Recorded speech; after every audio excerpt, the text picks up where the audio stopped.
Muchas gracias,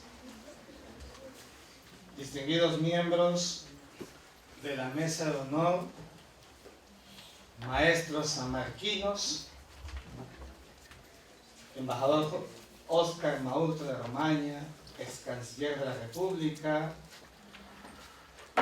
embajador Luis Solari Tudela, ex vicecanciller de la República, maestro José Antonio Mique de la Puente, decano de nuestra casa en San Marcos y exdecano del Colegio de Abogados de Lima, señor almirante Carlos Gamarra Díaz, excomandante general de la Marina y miembro de la Comisión Consultiva de Delimitación Marítima del Ministerio de Relaciones Exteriores, general Emilio Yepes, catedrático del CAE, señores embajadores, señores catedráticos, profesores, amigos, alumnos, todos. Yo quisiera, en primer lugar, decirles que me siento extraordinariamente emocionado de dar una conferencia, quizás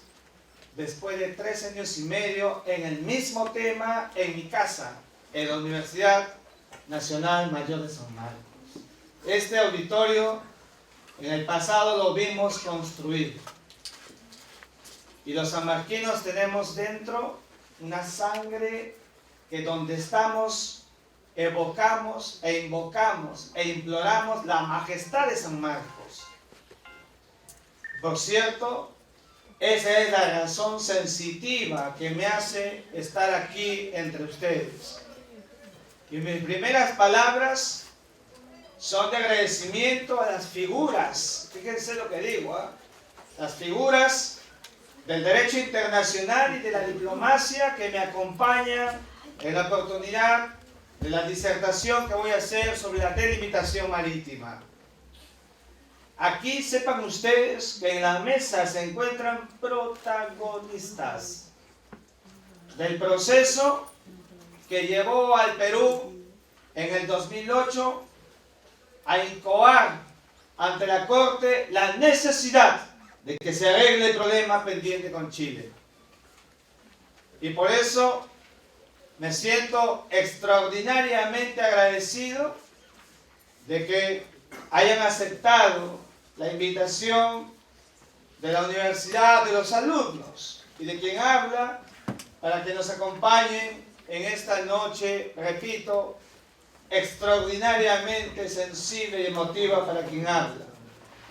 Y no puedo comenzar además sin rendir homenaje en San Marcos al ilustre sanmarquino, ex canciller de la República, Luis Marchand Stems, que hace apenas mes y medio nos ha dejado, miembro del equipo peruano ante la Corte Internacional de Justicia. Mi homenaje y la conferencia, embajador, va dedicada a usted, cuya fineza jurídica hemos aprendido, hemos recogido. Y hoy usted tanta falta hace en un momento tan estelar y tan importante para la vida nacional y el interés nacional. Por eso, mis primeras palabras en San Marcos, al referirme al tema por el cual los alumnos me peticionaron, me pidieron para que diera y hablara sobre la delimitación marítima, mis primeras palabras están centradas en señalar algunas cuestiones de eso, de centralización del tema, porque aun cuando estamos ya en una segunda etapa, todavía siguen habiendo algunas confusiones sobre el tema de la delimitación marítima que tenemos con Chile. Y lo primero que yo quiero decir y recordar es que este no es un tema nuevo, no es un tema, como ha querido decir Chile, que tiene unos cuantos años. No es una pretensión que ha surgido por el capricho político del Perú en los últimos años. Quiero recordar que este es un tema de Estado que ha manejado el Perú de manera simétrica de manera coherente en el tiempo. 1980. Mi maestro, que rindo homenaje, Alfonso Arias Schreiber, Naciones Unidas, hizo un planteamiento ante las Naciones Unidas sobre la prohibición de que exista delimitación marítima por el método del paralelo entre estados con costas adyacentes. 1986, por primera vez, de manera bilateral, Juan Miguel Bácula viaja a Santiago de Chile y le expone al entonces canciller Jaime del Valle, 23 de mayo del año 86, y le expone el planteamiento de naturaleza bilateral, por primera vez, y le dice: este es un asunto pendiente de la delimitación marítima. Ahora voy a mostrar gráficos. El canciller del Valle lo escuchó por más de una hora Bácula, y al final Bácula nos lo cuenta.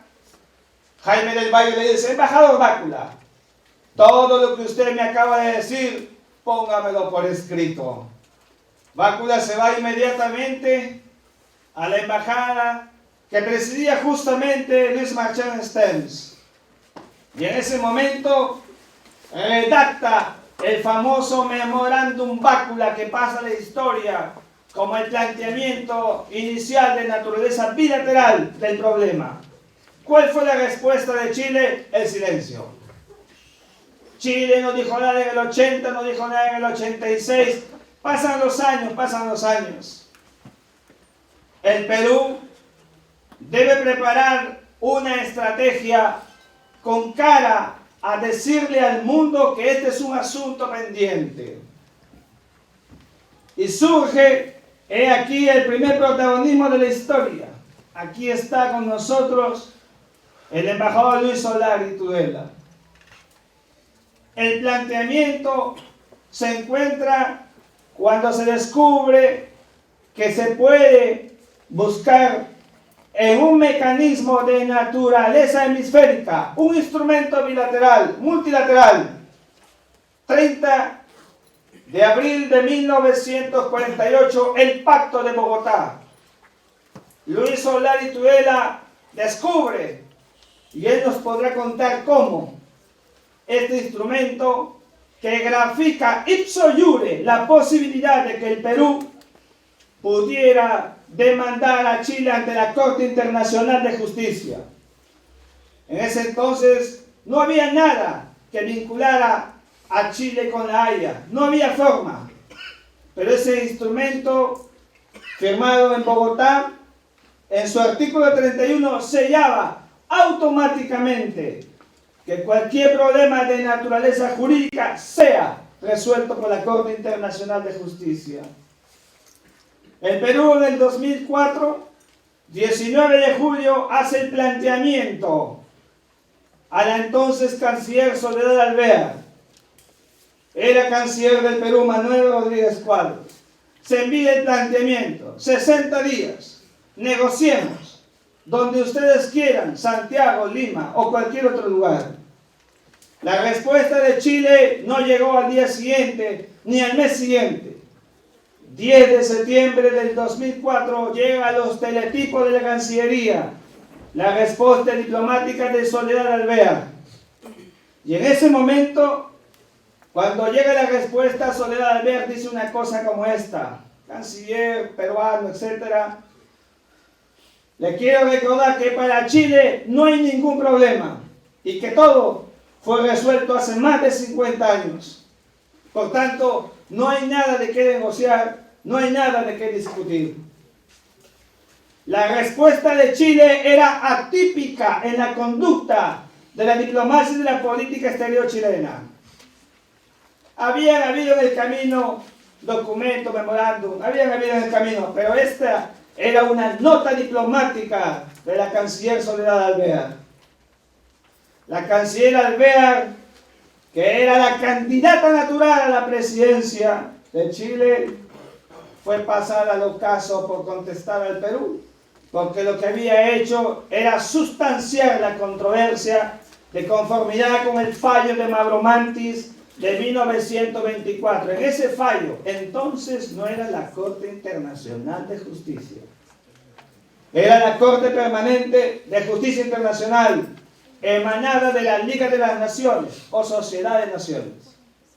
Y allí se dijo muy claro algo que hasta el día de hoy cobre vigencia como concepto de controversia. Es decir, la antítesis de los planteamientos de las dos partes, el antagonismo de las posiciones, las dos visiones opuestas. Mientras Chile dice que hay un tratado de límites marítimos, el Perú sostiene exactamente lo contrario. O sea, no existe delimitación marítima, no hay tratado de delimitación marítima alguna. En consecuencia, el Perú tendría a partir de ese momento el camino expedito para ir a La Haya. Pero todavía a nosotros nos faltaban dar algunos otros pasos importantes. Y en la Cancillería se trabajaba sigilosa, minuciosamente, con mucha responsabilidad, y ahí están los protagonistas. Y con Luis Solari Tudela aparece la figura de Óscar Maurto de Romaña. Y preparan el proyecto de ley de líneas de base. El proyecto de ley que establece los puntos en la costa a partir de los cuales se mide las 200 millas, la externalización, la proyección del límite externo, exterior del estado costero. El 3 de noviembre de 2005, siendo canciller Óscar Maurto de Romaña, que había enviado al Ejecutivo del Congreso el proyecto, es aprobado por el Congreso de la República. Y esta ley es importantísima porque si no, imagínense ir a La Haya, la Corte nos hubiera dicho, oiga, pero ¿dónde comienza su problema? ¿Cuál es el punto inicial de su problema? Y entonces la ley de línea de bases ayudó para eso y preparó el camino que en el 2007, en agosto 10, permitió incluso el levantamiento del mapa del sector sur, de la frontera sur con Chile. El Perú tenía todo el camino listo. Sin embargo, es bueno que en San Marcos se sepa y se diga las cosas como son. Porque además hemos tenido una relación coherente. Sin embargo, surgieron algunas voces en el camino que quisieron detener el proceso. Pero felizmente la propia gente, la sociedad nacional, los actos cívicos llevaron a que el gobierno de turno, el 16 de enero, finalmente estableciera ante la Corte Internacional de Justicia la técnicamente denominada solicitud o demanda. Y fue planteado ante la Corte la necesidad de que se establezca, ¿no es cierto?, la delimitación marítima pendiente por un statu quo injusto en el sur. Hemos estado en el sur, hemos estado en Tacna y aquí está el embajador Solari. Hemos caminado por los bordes del hito número 1 y hemos visto claramente cómo, estando en la orilla del mar, que es peruano, mirando el horizonte, uno percibe que el océano, que las aguas que son nuestras, no las podemos poseer por un statu quo injusto, arbitrario, unilateral de Chile. Esa es la razón por la cual hemos ido a la Corte Internacional de Justicia, para decirle a la Corte que queremos justicia. Y hemos pedido el principio de equidad. Y podríamos pedirle a la Corte, y hemos invocado a la Corte, una solución a través del método de la línea media, valiéndonos del gran principio de equidad.